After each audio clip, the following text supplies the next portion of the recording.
Sudahkah kita arahkan anak kita, sudahkah kita arahkan keluarga kita untuk berjalan di jalannya Rasulullah? Atau masih kita bebaskan, atau masih kita biarkan orang tua kita, anak kita, istri kita, suami kita biarkan mereka bermaksiat?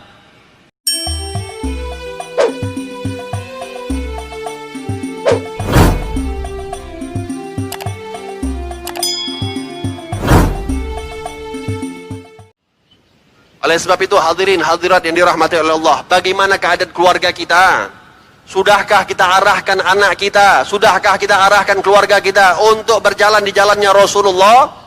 Atau masih kita bebaskan, atau masih kita biarkan orang tua kita, anak kita, istri kita, suami kita biarkan mereka bermaksiat? Kita biarkan mereka berbuat sesuatu apapun yang amal mereka juga akan dinampakkan oleh Allah kepada baginda Nabi Muhammad? Mau sampai kapan hadirin? Mau sampai kapan hadirin? Umur anda gak panjang, umur kita singkat. Belum lagi kita berada di masa-masa pandemi. Banyak orang-orang yang cepat mati. Hati-hati. Ini menunjukkan bahwasanya umur kita singkat.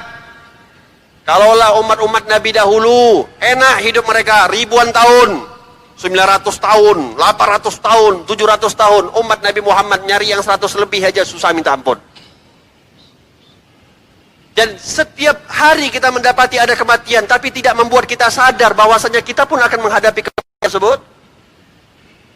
Jangan pernah bangga dengan amal, karena amal kalian tidak akan menggantungkan atau tidak menentukan apapun masuk surga ataupun masuk neraka. Tapi banggalah bagaimana kadar cinta kalian kepada Nabi Muhammad kalau besar cinta kalian kepada Rasulullah. Kalau besar cinta kalian kepada Rasulullah, berani kalian berkorban kepada Rasulullah, maka insya Allah kalian adalah orang yang paling nanti dekat bersama Nabi Muhammad sallallahu alaihi wasallam. Dengan apa kita membantu Rasulullah? Dengan tidak lagi kita bermaksiat. Dengan kita tampakkan, kita syiarkan keagungan kita kepada Rasulullah. Perbanyak salawat kepada Nabi Muhammad, perbanyak melakukan sunnah-sunnah Nabi Muhammad. Tidak ada yang kita lakukan kecuali mengikuti ajarannya Nabi Muhammad. Berapa banyak umat muslimin, umat Nabi Muhammad gak peduli dengan sunnah Rasulullah? Gak usah berbicara dengan sunnah-sunnah yang besar, yang sepele dulu. Berapa banyak orang-orang muslimin minum dalam keadaan berdiri? Ngaku umat Nabi Muhammad minum dalam keadaan berdiri. Bukankah itu yang tidak disukai oleh Rasulullah?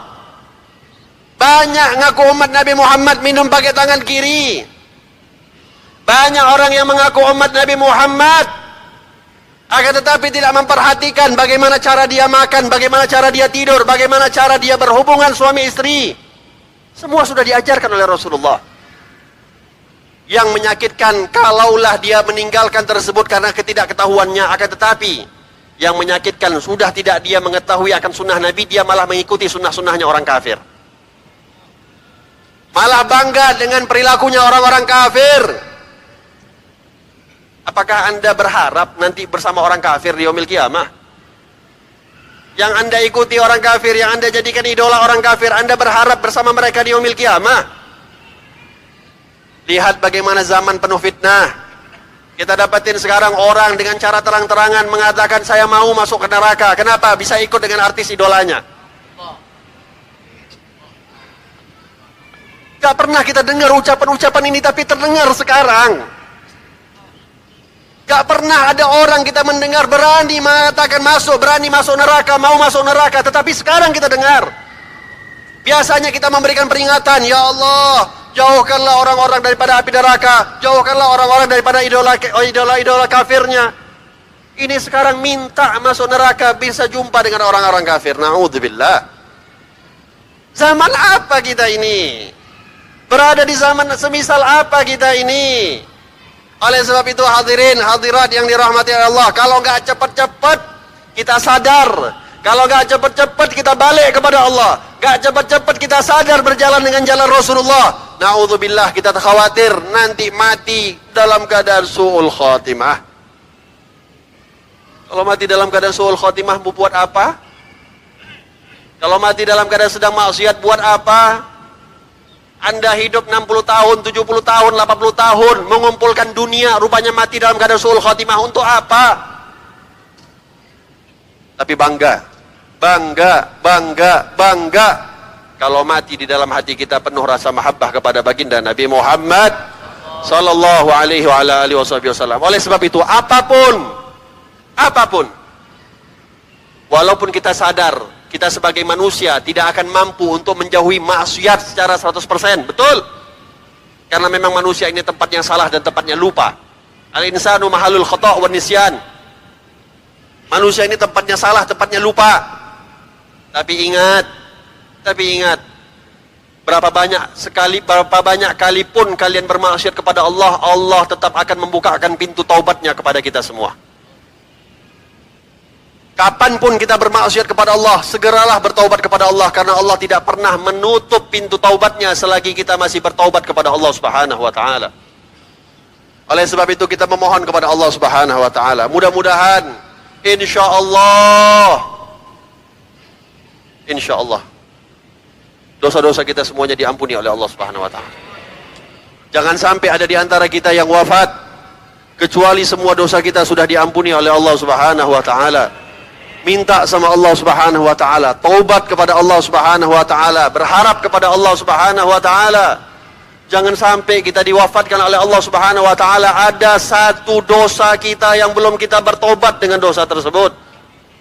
Satu dosa saja menjadikan hak bagi Allah Subhanahu wa taala untuk menjoblaskan kita ke dalam api neraka. Anda bayangkan kalau masih banyak dosa-dosa kita yang belum tobat kepada Allah Subhanahu wa taala. Malam hari ini kita sama-sama bertobat kepada Allah Subhanahu wa taala. Tadi kita sebutkan, kita membacakan qasidah ya arhamar rahimin, ya arhamar rahimin, ya arhamar rahimin, farij 'alal muslimin. Dikatakan oleh Rasulullah sallallahu alaihi wasallam, barang siapa yang mengucapkan ya arhamar rahimin, ya arhamar rahimin, ya arhamar rahimin sebanyak 3 kali, Allah Subhanahu wa taala akan mengatakan, inna arhamar rahimin qad aqbal alaik fas'al. Kalian memanggil ya arhamar rahimin, sesungguhnya yang arhamar rahimin, zat arhamar rahimin yaitu Allah telah menerima panggilan kalian, maka mintalah kepada Allah Subhanahu wa taala.